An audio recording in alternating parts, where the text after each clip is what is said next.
One, two.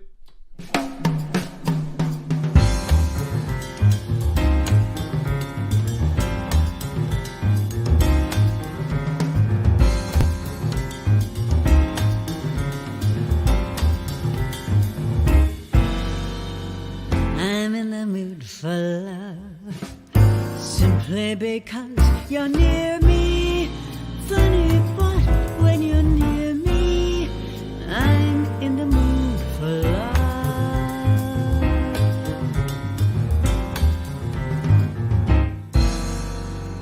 Heaven is in your eyes, bright as the stars we're under.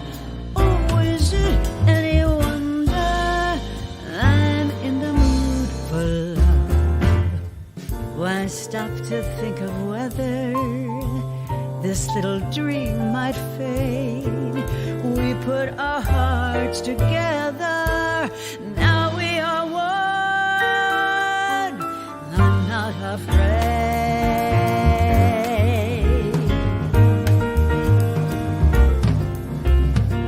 If there's a cloud above, if it should rain, we'll let it. But for tonight, forget it. I'm in the mood for love.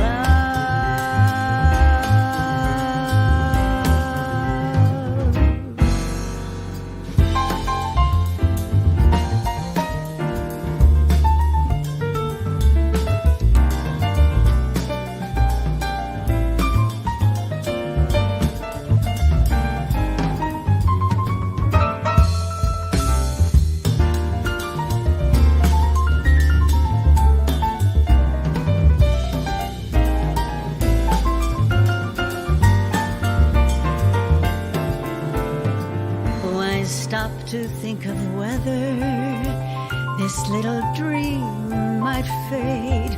We've put our hearts together, now we are one.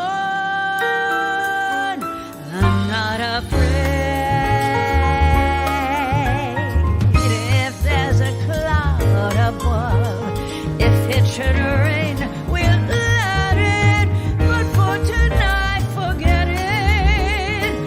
Can't get out of this mood, can't get over this feeling. I'm in the mood for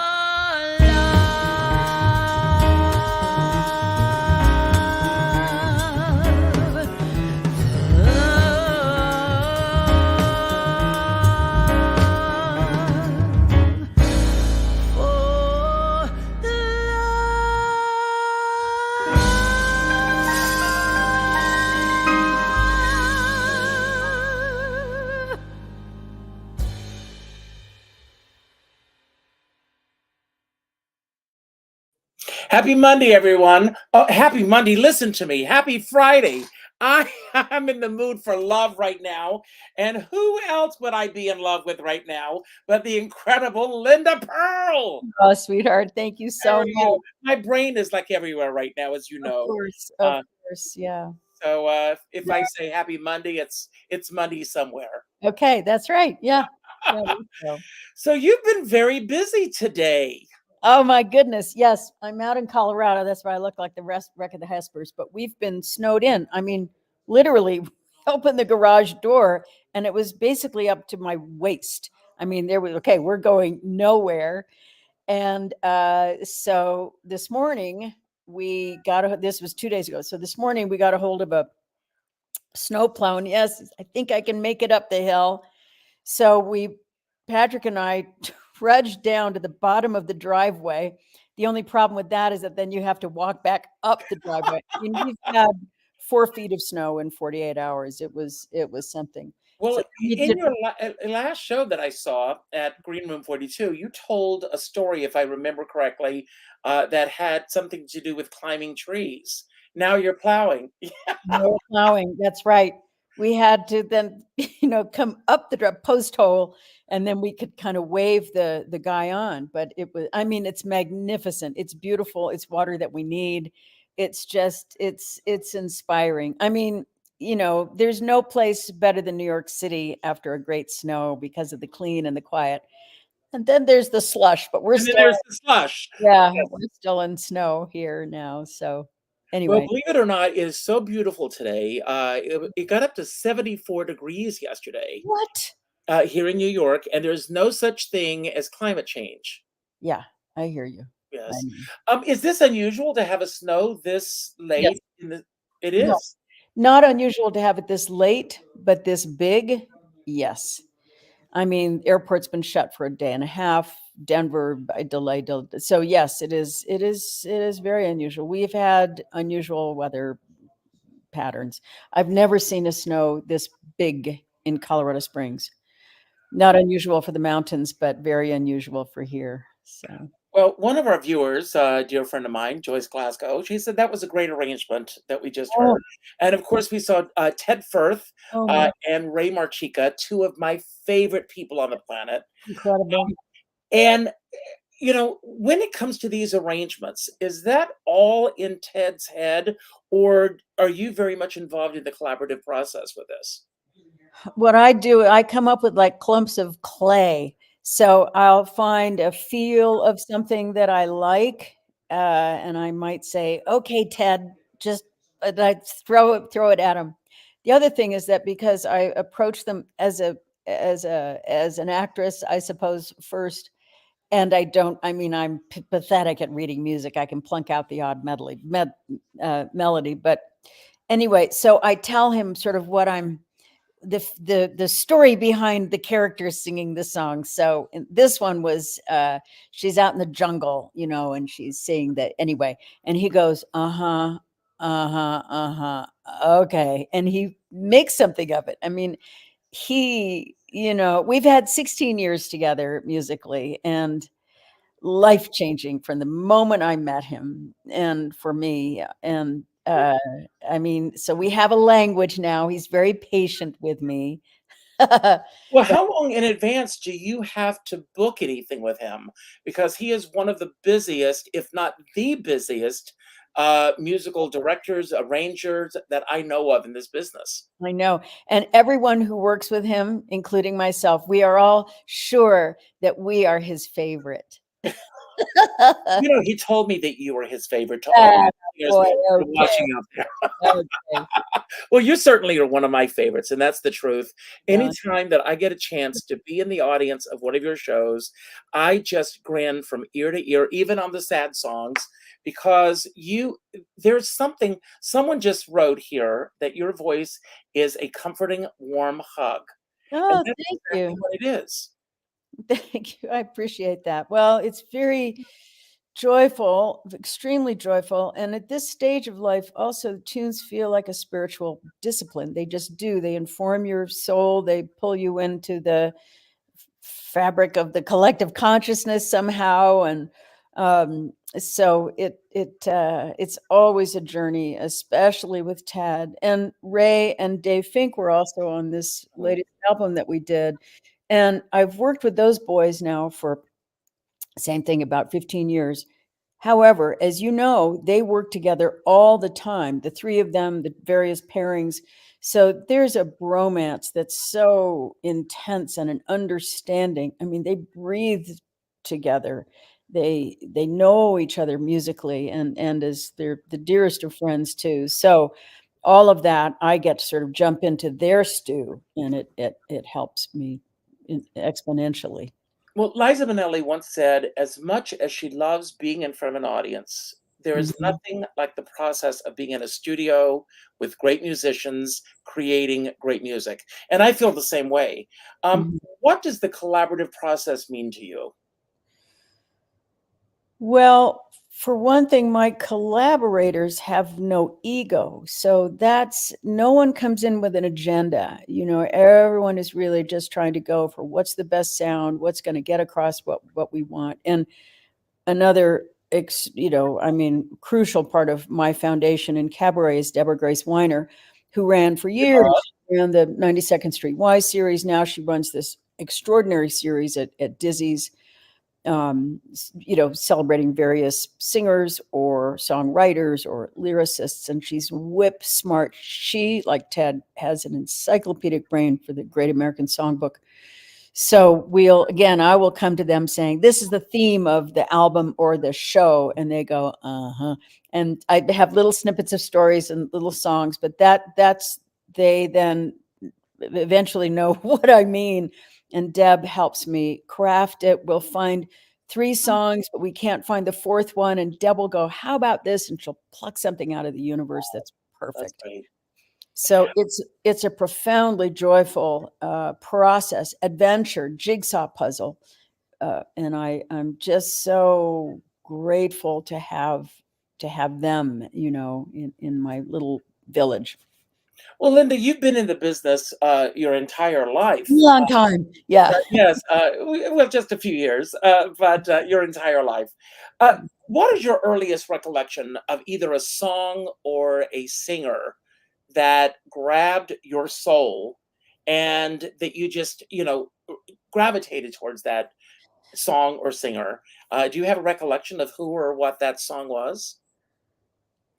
Well, there was a moment, we were in the States. I grew up overseas, and I was in the balcony, house left, quite forward. I don't know what the house was. It was a Broadway house.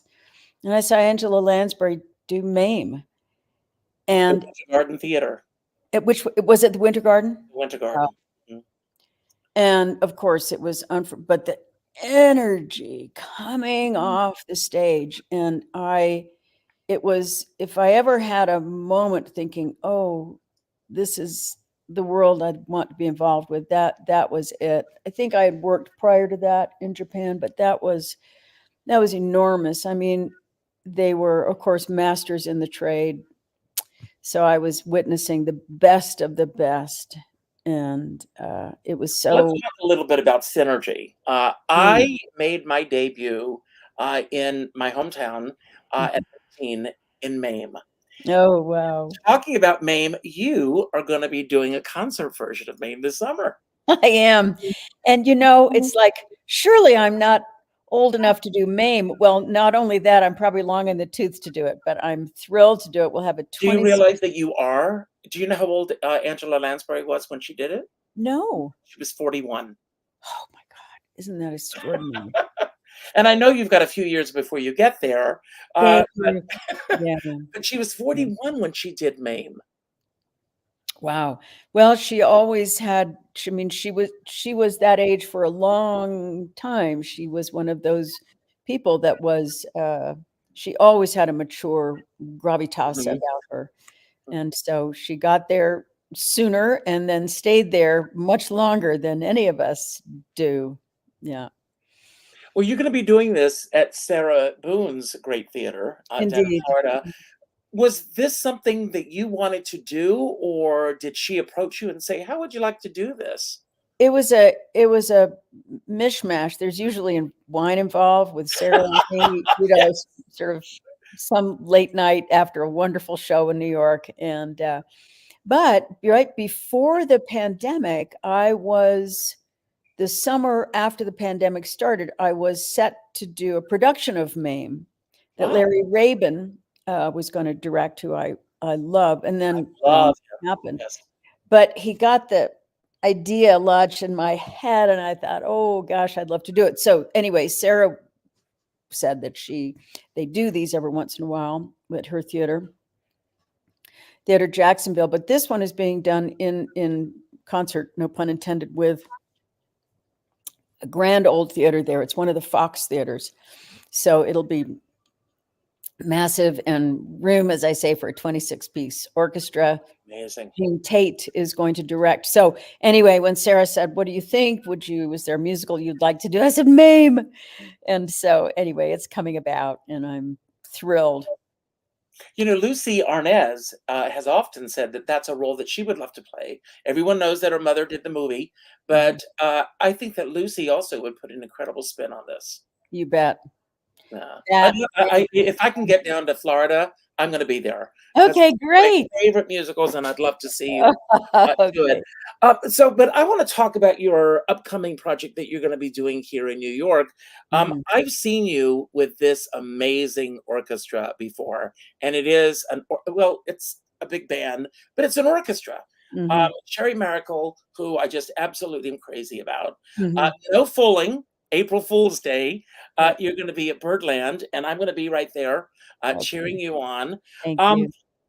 Talk about this in the process of putting this show together and what you're looking for in terms of the song selections that you're choosing for that night. Thank you, Richard. Well, for one thing, this is coming on, it will be coming on the day after at the end of the month of Women's History Month. So for that, it felt especially appropriate to be working with Diva. As you say, I've had the chance to work with them in the past, and it's the energy that comes off that stage with these ladies. And the solos that they take or just send you right up into the stratosphere. Of course, for the most part, we're working with Tedd's arrangements, so the combination is pretty great start. And the Great American Songbook, you know, I mean, I've been thinking about it lately in terms of the context of where we are in the world and the era that the Great American Songbook, for the most part, was written in. And people were coming together from different cultures. They had escaped pogroms. They had suffered catastrophic losses of family members and economy and limbs and God knows what. And they were in this profound period of processing all of that, but at the same time having to figure it out and rebuild their lives. So all of that wisdom and healing and tragedy and momentum and resilience, I think collectively is in the Great American Songbook. So for me, it's a tonic for right now. It just helps me process. It's like there's nothing under the sun that people haven't been through and survived. So a lot of those tunes speak to that. One is Caravan, which is all about journey and sort of in the moment, but taking the journey. And metaphorically, it's a lovely thing. We're doing Just You, Just Me. It's a welcoming tune, I think, talks about that moment of when you're with a new friend or a possible new romance. It's like, oh my gosh, this could really be something. Let's go. Let's hatch a plan and see. So that's part of it. I think there's a sense of possibilities in it, but also celebrating the women. I mean, we know a lot of the tunes. We know many of the singers, but the richness of that era with Dinah Washington, Ella Fitzgerald, and Doris Day, and Rosemary Clooney, and Joe Stafford, and Margaret Whiting, and Peggy Lee. I mean, the necklace, the jewel box is just astonishing. So I won't be trying to be any of those women, but we'll talk about them and something of their lives and some of the hurdles that they negotiated. I can't wait. When did you first discover that you had your own voice? And when did you start to let the world hear that voice? Thank you. Well, I did musicals as a kid and Hmm. just loved it. So much fun. I mean, what's more fun than doing a musical? Come on. But when I moved to the States and especially out to LA, I mean, there was no music. It was all television and there was no place to do. So I really started to miss just having music as a part of my life. And I had recorded in Japan some pop tunes and stuff like that. So I on one of the Happy Days USO tours, one of the producers and writers is a wonderful musician, Jimmy Dunn. So we would do these sort of impromptu concerts with tunes largely that he had written, so it became sort of a thing between us, fun. And then back in LA one day, he said, "Come on, I'm going to do a little nightclub act at a club called the Gardenia in Hollywood. Oh, yes. Come over and do a couple of our duets together." Great, that's easy. No pressure on me. It was his show. So we did it and it was fun. And Tommy Rollo, rest his soul, who founded Yes. the Gardenia, came up to me in his apron because he was also the cook. And he said, when are you going to do a show? It was like, honestly, it was one of the scariest things anyone had ever said to me, because in the moment that he said it, it was terrifying. And therefore, I sort of knew I had to do it. I said, Tommy, I have no idea. How do you do this? I'm stuttering. And he said, don't worry. I'm going to introduce you to David Galligan, who's my director. We love him. Mm-hmm. And Ron Abel. Mm. And so I went to Ron's house, these two great guys, and they just held my hand and got me through it. And I didn't die. We did the show. And Ron was my music director for 22 years. He's family to me. He's an extraordinary man and talent. And what I found, though, is that the autonomy of being a cabaret artist was extraordinary. You could create a show, you could call a club, and if they didn't have your first choice of dates, they'd have some other, and then you could invite your friends. So you didn't have to sit around and wait for the phone to ring. And then David Galligan directed for years. I did it for 13 years during the APLA, during the AIDS crisis. And so we'd do fundraisers, and what a training ground. I mean, my God, we had Betty Garrett, Tyne Daly, Pam Myers. I mean, the list, Hal Linden, the list was extraordinary. And the shows were very long. So we each had, big opening, big closing, and then one number. So you'd sit backstage, and the friendships that developed out of that. That's where I met David Engel and Billy Hutton. And I mean, we didn't know that we were building a lifelong weave, but we were. And Gregory Harrison. I mean, it's a ridiculous list of talented people, but they were older people and younger people. And so, on backstage, it's all as one.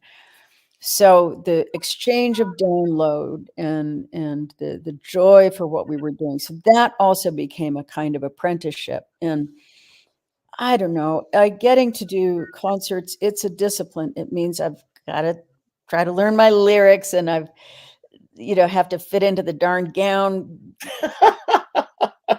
and get my roots done and all of that stuff. It means, well, I can't die yet because I have a show coming up.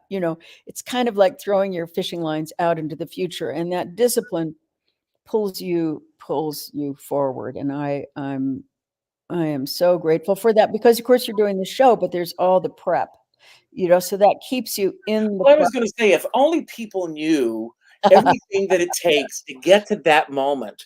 And Mhm. obviously, as an artist, you don't want the audience to feel any of the stress or Right, pressures or anything that got you to that point. You right. just want them to have a great time. But there's a lot there. I want to talk about transitions in your life. Mm, Um, Transitioning from doing theater as a young girl into doing television, mhm. because you were very much I wrote to you a few months ago Yeah. when I have a guilty pleasure, and I'm going to share it with everyone. And every day at 12 o'clock, I Yeah. stop whatever I'm doing, I have a cup of coffee, and I watch the Waltons. Oh, wow. Oh, And what a it's and I so many people. Judy Norton's a friend, oh, and lovely, John yeah. Most has become a friend, and so many people. But there you were. I think you were 15 the first time that you appeared on the I show. was 18. I was 18. 18. You had to be 18 to do the show. I mean, of course, Cammy and all that, we're much younger, but they like to hire 18 who looked younger, and I did, because then you don't have the child laws and all that stuff. So I was 18. So my question is, was it an easy transition for you to go from doing live work Mm. to doing television? Well, I did TV in Japan growing up. I just did little teaching English programs where I certainly didn't teach English, but we do this skit, and then I could pronounce American words correctly. So, and I did some films in Japan. So there was certainly the bulk of my work and my training was all theater. But no, it was, as a kid, when you jump in as a kid, somehow it's like, well, you just sort of take it for. Mhm. But I remember the Waltons, the first one I did, I was serving tea. My character was serving tea. to everyone. So there were cups and saucers and sugars and lemons and milks and strainers. And so we did the master, and I just had at it. I pour, plop, sugar, stir, milk. And now we're coming in for coverage, and the script supervisor, what's that? Came over to me. Well, she's the person, or he's the person that's in charge of making sure that you do all of your business exactly the same, so the editor doesn't pull his hair out. Oh my gosh, I learned a lesson. It was terrifying. I had no idea what matching was. So, so I had a good apprenticeship that day, and really in that era of doing a lot of episodes. And did you enjoy doing, or do you enjoy doing episodic television? Anytime anyone wants to hire me, I'm grateful, and I do enjoy it. I would say I prefer more doing a movie, TV or otherwise, or a long running series, because even as a recurring role, because then you're sort of not like this alien that plops in and exits. You're part of the whole rhythm of it. You're really an integral part of the village. So I do enjoy that more. But my gosh, I got to work with some remarkable people doing they got to work with you. Well, it's true. It's true. It's when going from theater to doing cabaret, and it's a completely different mindset. And years ago, I did Anything Goes in summer stock. Remember that? But I'm doing summer stock up at the Hampton Playhouse, and I had been doing cabaret for the last 10 years. And so Sue Lawless, who is the incredible director, I'm doing the stateroom scene with Reno Sweeney. I played Evelyn Oakley, and we're doing the scene, and we do the number, and Sue applauds and says, "Now that you've done your cabaret performance, let's forget." Yeah. She says, "Let's forget that. You've got to remember that there's a fourth wall, and that you and Renee are in this small stateroom, where she's trying to seduce me." And it was, I just had to relearn everything, because in cabaret, you want to reach the people in the last row, and you want everyone to feel that there's this one-on-one symbiotic thing happening between the two of you. Correct. I had a little more one-on-one that I anticipated. I was over in London with Matt Baker. We were doing Crazy Cox, and we were sort of boiling toward the end of the show, and I'm doing my lone ballad, and I'm sitting on the stool, and I can't see the audience except in silhouette. So towards the end of the song, there's an acting schmacting pause, very low, during which time I hear from the front row this sound coming from sort of the upper torso of this man, the likes of which I have never heard before. It was a deep, like a death rattle. And I see the people on either side of him, the two women on his table, again, just in silhouette, do this. And then the woman to his right drops down to the floor, because then, oh, no, wait, that happened in a second later. So the song continues. And as the song is continuing, I see the silhouette go thunk, drops. Same thing happened to me. That's weird. I think, onto the table. The woman to his right now sinks to the floor, and she's looking up. Oh my God. So this song, we finished the song as quickly as possible. Are you okay? And I touch it's a low stage. I touch the woman, and she looks up at me, tears streaming down her face. She lets out a note that Maria Callas would have been envious to hit. So I hear these words come out of my mouth. Is there a doctor in the house? There was. The man came to. Matt heroically jumped up from the piano and helped anyway. And it's England, so they're so incredibly proper and so incredibly polite. They have no idea what happened to the man, except that he was dragged like Christ off the cross, off of the room, and we carried on with the show. So there is that.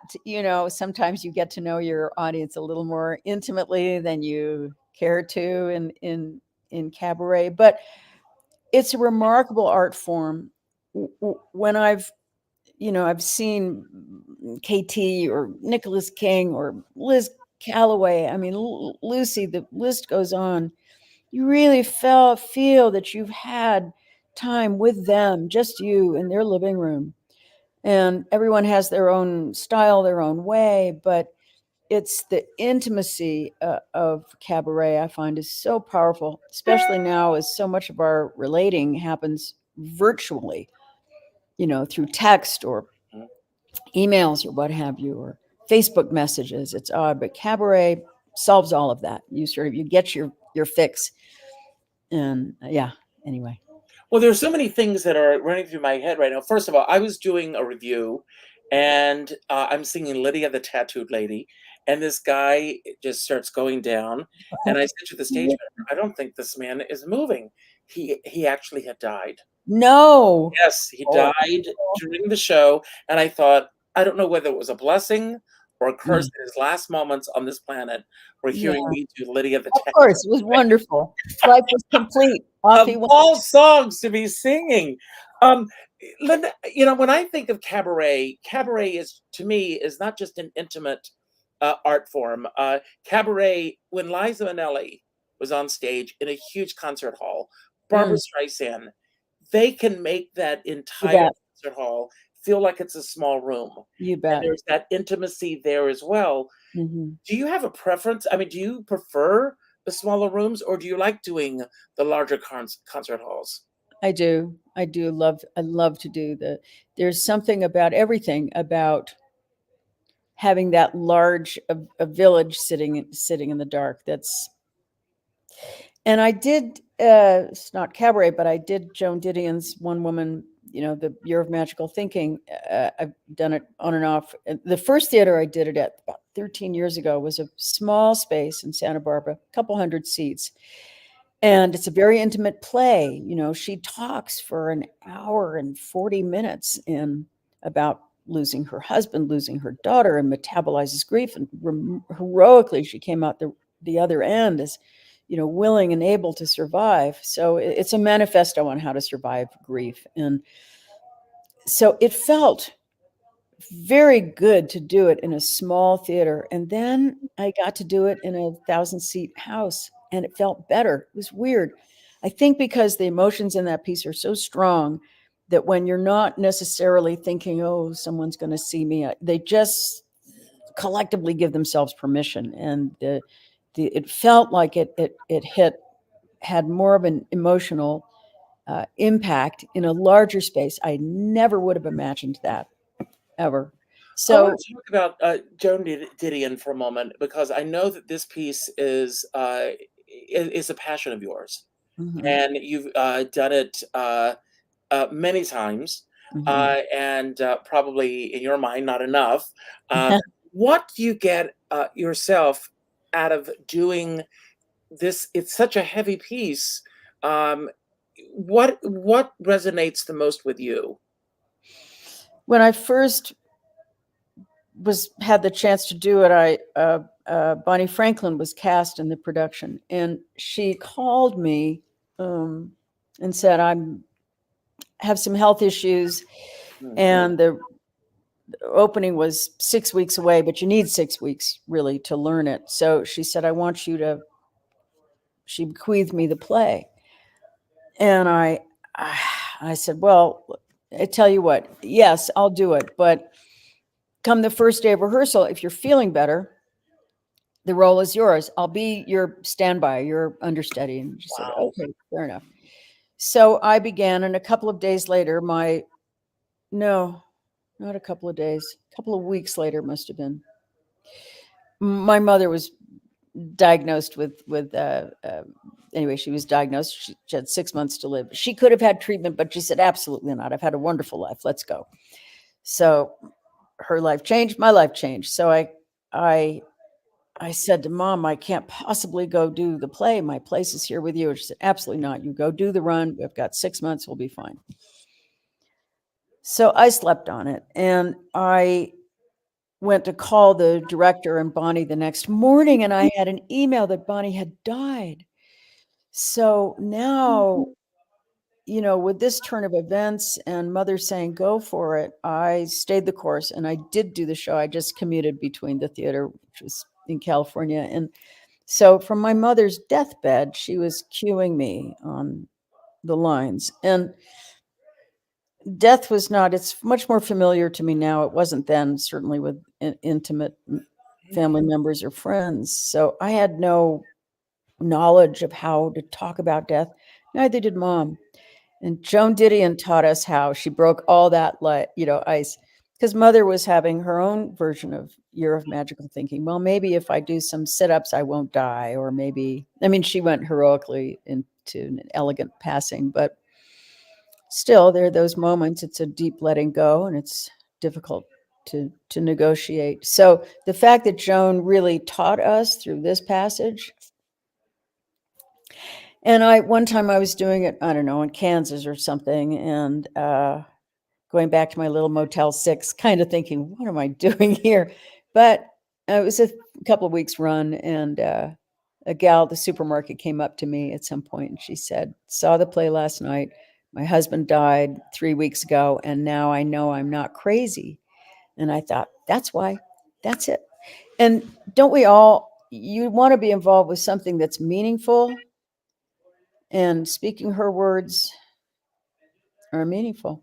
I got to do it in the West End last summer, and it was interesting because in London, for whatever, there were a lot of young people, like in their 30s, 20s, who came to see the show. Of course, I didn't speak to everyone, but afterwards, sometimes some folks would be waiting, and if they were young like that, I would say, why are you here?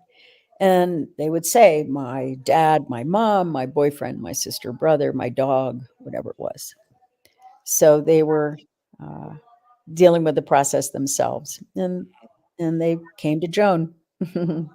Well, if someone is lucky enough to have a role such as this that you do uh, for longer runs or in various different places, Mm-hmm. sometimes, as many times as you've done it, Mm. you can one night a line will come out of your mouth, Yeah, and it will be like you're hearing it or saying it for the first time. for sure. Have you had one of those aha moments with Oh, this show where something just grabbed oh, you and that you had not even thought about oh, before? all the time, all the time. It's like the Lord's Prayer. It's like, oh, it just keeps revealing itself. It's a rose, the peony that never stops opening. And Joan Didion was so darn smart. It's like, oh, she connected this to that chapter, to this idea, to that metaphor, she's the mark of a great writer, and she was. Mhm. And it's the same thing with a great song. I mean, you can Yeah. do a song 100 times, and then something will happen. You'll read something in the news, or something will happen before you walk on stage, and it will have a completely different shading on the words that you're saying or the lyrics or anything. Um, have you had a specific moment as far as a song that has done that for you? I remember, before you answer that, Mhm. the first time that I heard you do Caravan Yeah. was at Feinstein's at the Regency. And Uh-huh. as Oh many gosh, that's a long time ago. I Wow. know, I was there, and as many times, as I had heard various artists do that song, it was like I was hearing it for the first time, because you Excellent. made that song a Mm. 3-act play, and Oh, you do that with everything. Uh, thank you. but, is there a particular song that now when you sing it, it has a completely different meaning from the first time you did it? Oh, sure. They all do, and you fold your life experiences into it. But yeah, one time this was not so long ago, I was coming into a series of concerts, sort of back to back. I absolutely could not afford to have throat problems, and I caught a bug. And here we are boiling towards the first concert, and I had no, I mean, how is this going to work? So I was praying. I mean, like I've never prayed before, just calling the angels, the saints, the four cardinal directions. If there's some people down below, come on up and help me. I mean, I love it. I was scared. I was scared, and I didn't sing for a couple of days because I just needed to rest. I mean, I could sing it down the octave, but not where I was supposed to. So I think because the incident invited me into a more concentrated period of prayer, that when I came out to do I'm in the Mood for Love, it in my mind, it was a prayer. It was. It was, I'm in the mood for love. I'm in the atmosphere of love, like capital L. We all are, simply because you're near me. Well, it's, I mean, well, you're like, it's the capital, like the big you're, so that just sort of claiming our place in the midst of harmony, and then to include the audience in that thought too. So that was like, that was that was odd. I'd never sung that lyric as a prayer before, but now I enjoy to do that. So If I'm not mistaken, I think I was at your first performance in New York after COVID. And what was that experience like for you personally to walk out when so many of us had been cut off from each other for so long? it was very emotional. It was I was there. This was at Birdland, at in the Bergman. theater. In the Yeah. theater. Uh-huh. Yeah. Yeah, it was, I mean, it was emotional for all of us. Patrick and I had got to do a tour on the road for 7 months in England, Hmm. just coming out of COVID. I mean, barely coming out of COVID. And we weren't doing anything fancy in London. We were off in the hinterland of, Wales and Belfast, and I mean, glorious Birmingham, wonderful parts of England that we would never have had a chance to go to but for this.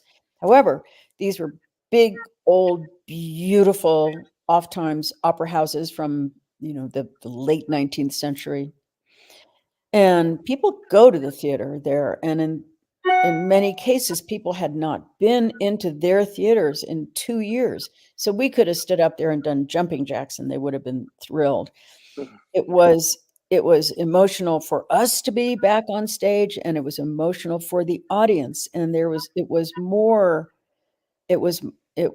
always a privilege, always a privilege. It's always special, but this was charged with something more, a reknitting of society in a way. And do you sing around the house? I do. I have to. Otherwise, I can't. I mean, the lyrics just don't stick, and it's boring to stand up and just kind of. So I do my hoovering, I do my laundry, my ironing, my taking care of the plants. Poor Patrick. He Well, does Patrick sing? I want to know. he does. He says he doesn't, but he has a beautiful voice. He sings absolutely on key. He had a huge hit in France. Forget the name. Anyway, a big pop singer, and he did a duet. And it was like, he can sing. I'm working on him. I was going to ask, do you think there would ever be a moment where the two of you would do a duet? Just Yeah. one. Yes, I mean, absolutely. just put your toes in the water and get out and do it. That's Um, so you're going to be at Birdland again on April 1st. I want to reiterate that. Thank you. Tickets are still on sale. You can get a few tickets, but it's going to be sold out. What is it about performing at Birdland for you? Oh gosh. Well, you feel the continuum there, and what Gianni's done, and what Jim Caruso and now Susie Mosier, what they create there. It's a real meeting place. And I love going there to perform and as an audience. I mean, I've seen Darius DeHaas and Nicholas and Seth and Christine Andreas. I mean, the talent that you see there is extraordinary. So it ups your game. You feel like, okay, I don't want to be, I need to come up to this standard. It's very comfortable. It's comfortable for the audience. It's a savvy audience because people go there and get to Birdland. You're never going to have a bad night. But you And feel there are that no bad seats. No bad seats. no bad seats. Exactly. Yeah. Yeah. And they're So I want fun. to talk a little bit about your process. Show day. What is there such a thing as a typical show day for you, or is everything different every time? In other words, how do you prepare before Yeah. you make that entrance onto the stage? Interesting. Yeah. What a fun question. It's pretty much the same. So I would say 2 days before let's say we're doing a show Saturday. So Thursday is my last big full out vocal rehearsal. Friday, I might mark the show a little bit, but it's really kind of a vocal rest day. I'll do a workout if I can get some cardio in. It's so weird. I don't know what it is about cardio, but it just helps my Mhm. voice. Maybe yours too. It just, I don't know, clears out the passages or something. So the day of the show, well, the night before the show, I go to bed early and eat right and no sugar, all those things. Day of the show, I try to take a class, either yoga or Pilates, gyrotonics, or just go for a big walk, something physical, just to kind of. And I eat at about 3 o'clock, not much later, because otherwise I'm just burping. Sorry to say, through the show. So, something in me. And then, oh, there's all the hair and the makeup. The hair is a little, and then you check your music 3 times and that you've got your gown and the right shoes, and all the right, all that stuff. You Just get okay. there, the boys are there, the waiters are setting up the venue. It's all kind of exciting at that point. We usually run through the show very lightly. Oftentimes, these boys are reading charts for the first time, like they've been playing them all their lives. I mean, that blows me away. And it's so exciting to feel that sound, because in rehearsals, basically, I mean, I just have a recording when I'm rehearsing on my own, a recording of Tedd by himself. But now all the boys are in there and it's fun. And then, you sort of repair to your room and skinny into whatever you're going to wear that night. And it's at about that point that what I call show poison starts. It's the only part of the process I don't like at all, but I've come to understand it as necessary. I think what it is, it's just adrenaline kicking in. I know exactly. I've never heard it referred to that way before. Ugh. Is that something you came up with, or did you get that from someone else? It is. I think I came up with that, although other people probably have said it too. Yeah, because it's a chemical change in your body. It's just like, ugh, there's a lot of energy. So, and then you just, I don't know, Richard, isn't it sort of like jumping off a cliff? Right. Well, I was going to ask you, what would the person that you are now say to that person who was stepping onto the Gardenia stage for the first time? Going back with everything that's happened since then, what would you say to that person? Mm. Breathe Yes. and trust the music. Really trust the music.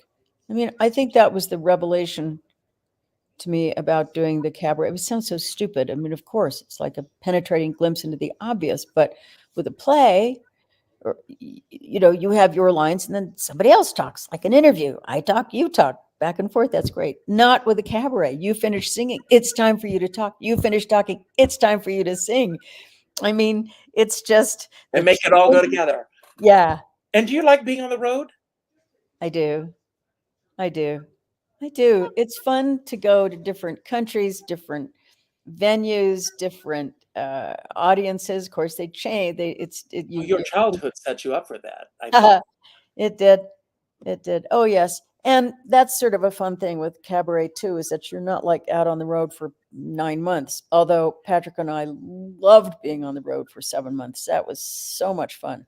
But all of our kids are grown, obviously, so we could do that. We had the freedom. We had the freedom to do that. But to go, I got to do Feinstein's in Carmel the other day. How was that? Remarkable. It's a remarkable place. They're building the Great American Songbook there. The hotel is stunning. There's beautiful art that's driven. It's all about nightlife and cabaret and jazz. And they're like windows. They're slightly impressionistic paintings. And they invite you in. It's about something. The muzak in the hotel is not muzak. It's stuff you'd want to listen to. It's, Kurt Elling and everything, and Tony Bennett, Rosemary Clooney, and Michael. And so it's tantalizing. Across the way is a massive Palladium. Across the other way is this regional theater.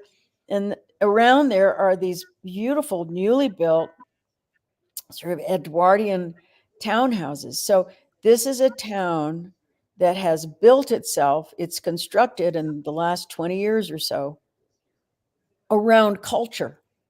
It didn't build up around a factory, an office building, none of that. It's around culture.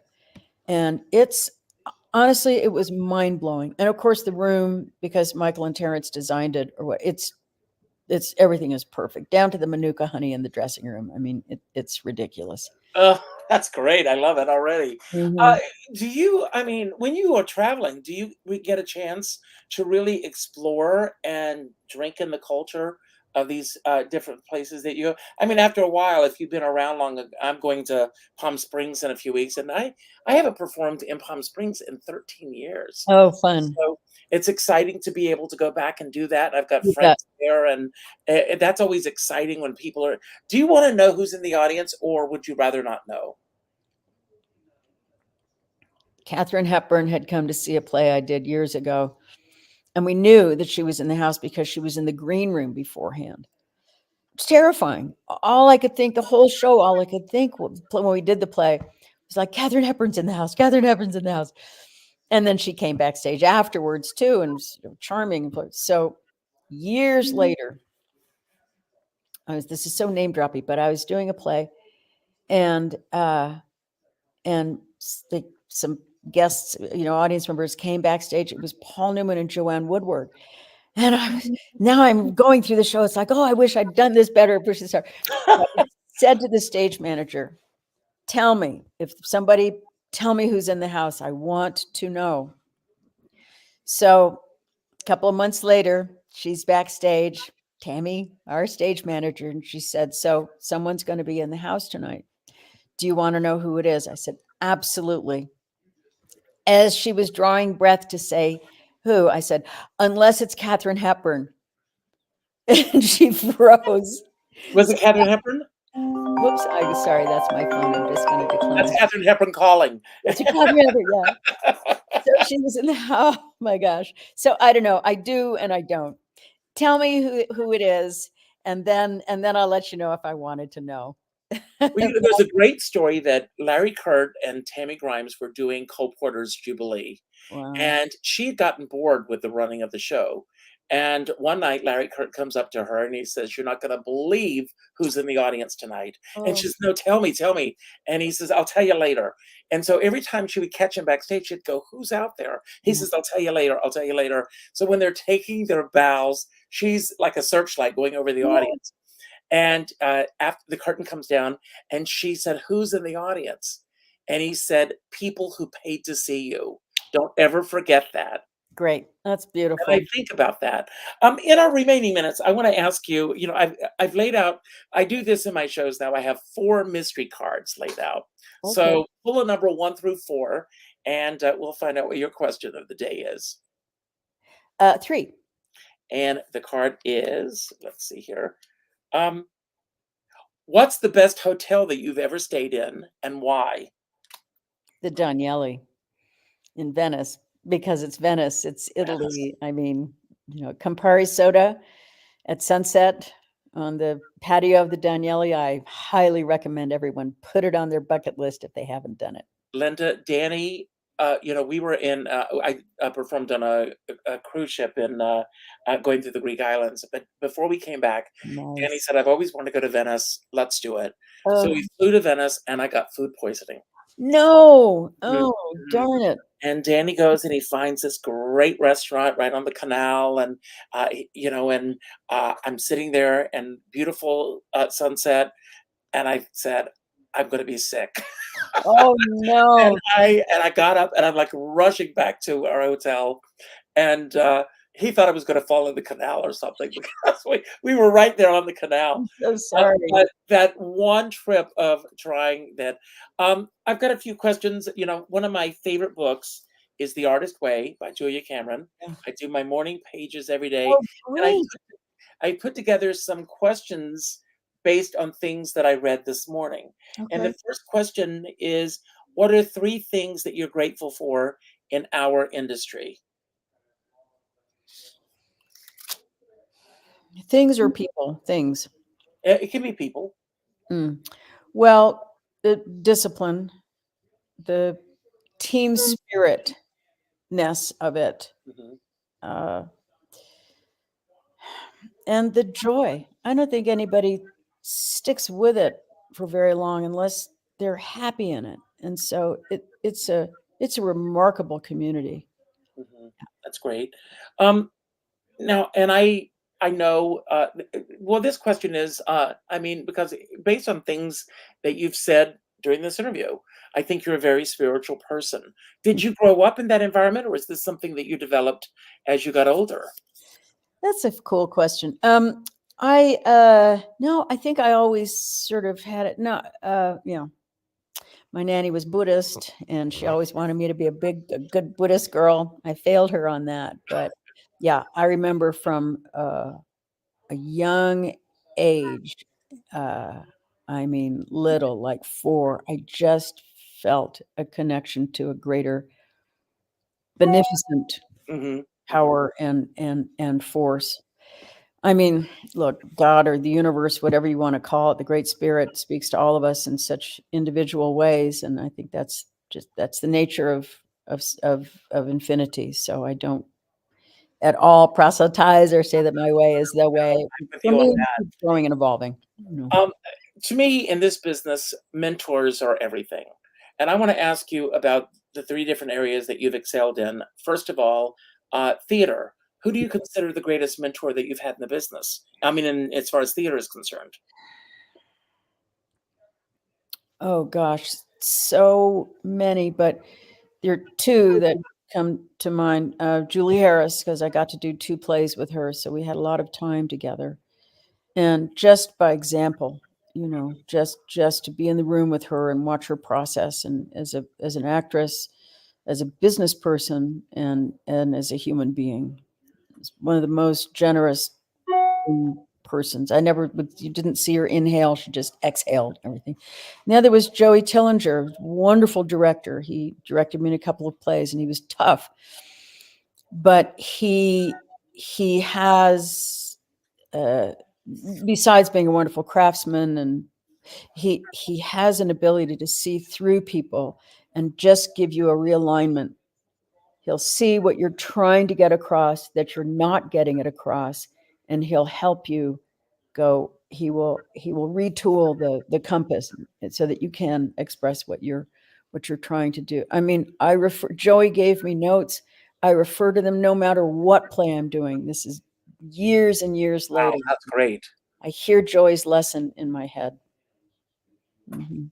And in television, mentors. Wonderful Irish director Michael O'Herlihy. Michael worked in the theater, in the Abbey Theater, and sailed one drunken night. He and a friend got in a skiff and they sailed. They were aiming for New York. They landed in Florida. I mean, Michael was a madman, brilliant, and I worked with him a lot. And he was a great teacher. He was yeah, no one, and so lucky that I worked with him early on, because he too, that was sort of the standard. I got to have a wardrobe fitting with Edith Head when I was, I don't know, 19 years old. Like, Edith Head, oh my gosh. When I went into Western costumes at Paramount, and I mean, she could have put me in a pumpkin suit and I would have been thrilled. What she had on the rack were 6, it was a period piece. She had 6 costumes, and she said, "You choose which one you're drawn to." I thought, "What? That's ridiculous.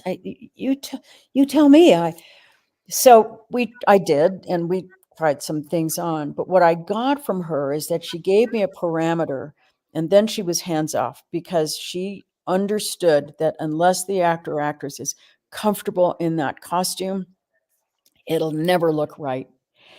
And again, it was like, oh, that's how to be. So she set the sterling standard for me. I've measured every designer I've worked with since then against the great Edith Head.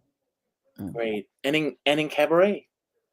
And in cabaret, oh my. Oh my. Well, Ron really raised me, and David raised me in cabaret. But I was handed off to some pretty great people. Mark Waldrop Oh, I love oftentimes come in and direct me, and he's so scary smart. He'll just that word, that pause, I mean, he's a master. He has scalpels as he directs. I put it in the universe to please let me be directed by him in a play. I know Mark through Deborah Grace Weiner. Yeah. Deb is, it's fun. I mean, we started as workmates, and now she's and her sister are both chosen family for me. But That's great. yeah. Well, Linda, this hour has flown for me. Oh, yes, for me. Yes, and I thank so you for reaching out to me, and I can't wait to see you on the 1st. Yeah. I'm Thank going to you. give you the final word today, but before I do, I'm going to give my final word. And when you speak, it could be about anything that we spoke about today that you want to build upon, anything that we didn't talk about that you wish we had, or just any final message you want to leave with everyone today. And when you say goodbye, the credits will roll, and that'll be the end of the show. But I want to thank everyone for being here. Ziggy, stop.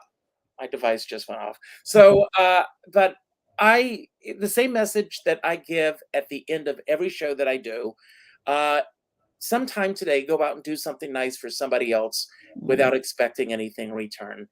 Pick up the phone and call someone that you haven't spoken to in a long time. Almost everyone's here is on Facebook. Go to your Facebook friends list, and the fourth name that pops up, reach out with a phone call. Not an email message, not a text message, not a private inbox message, a phone call. And let that person know the impact that they've made on your life. Most of you know, and again, I want to thank everyone for the outpouring of love that I have felt from everybody about my mom passing away.